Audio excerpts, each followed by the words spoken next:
ओम गम गणपते नमः। ओम सरस्वते नमः। हरि शरणम। राधे राधे। कार्तिक मास अध्याय 4। नारद जी ने कहा, ऐसा कहकर भगवान विष्णु मछली का रूप धारण करके आकाश से जल में गिरे। उस समय विंध्याचल पर्वत पर तप कर रहे महर्षि कश्यप अपनी अंजलि में जल लेकर खड़े थे।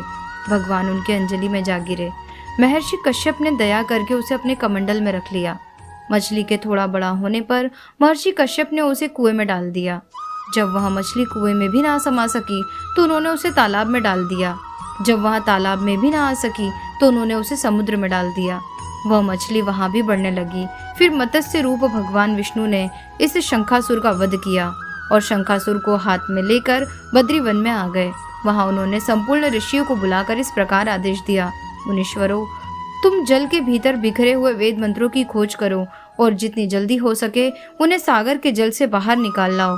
तब तक मैं देवताओं के साथ प्रयाग में रह ठहरता हूँ।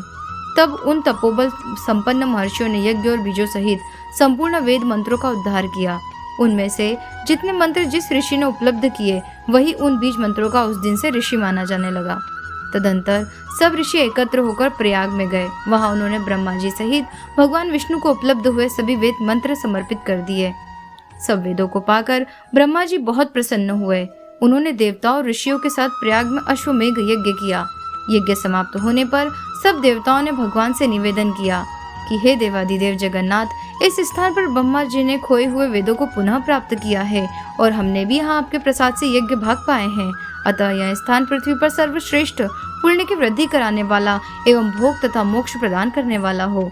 साथ ही यह समय भी महापुण्यमय और ब्रह्मघाती आदि महापापियों को भी शुद्ध करने वाला हो तथा तप स्थान यहाँ दिए हुए दान को अक्षय बना देने वाला हो। यह वर दीजिए।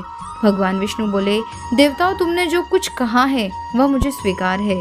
तुम्हारी इच्छा पूर्ण हो। आज से यह स्थान ब्रह्म क्षेत्र के नाम से प्रसिद्ध होगा। सूर्यवंश में उत्पन्न राजा भगीरथ यहाँ गंगा जल को लेकर आएंगे और वह यहाँ सूर्य कन्या यमुना से मिलेगी। ब्रह्मा जी और तुम सब देवता मेरे साथ यहाँ निवास करो। आज से यह तीर्थराज के नाम से विख्यात होगा।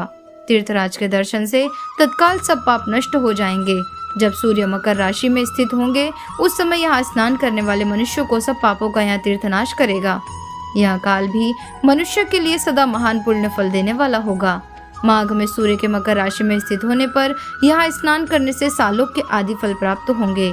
देवादिदेव भगवान विष्णु देवताओं से ऐसा कहकर ब्रह्मा जी के साथ वहीं अंतर्धान हो गए। तत्पश्चात इंद्रादि देवता भी अपने अंश से प्रयाग में रहते हुए वहां से अंतर्धान हो गए।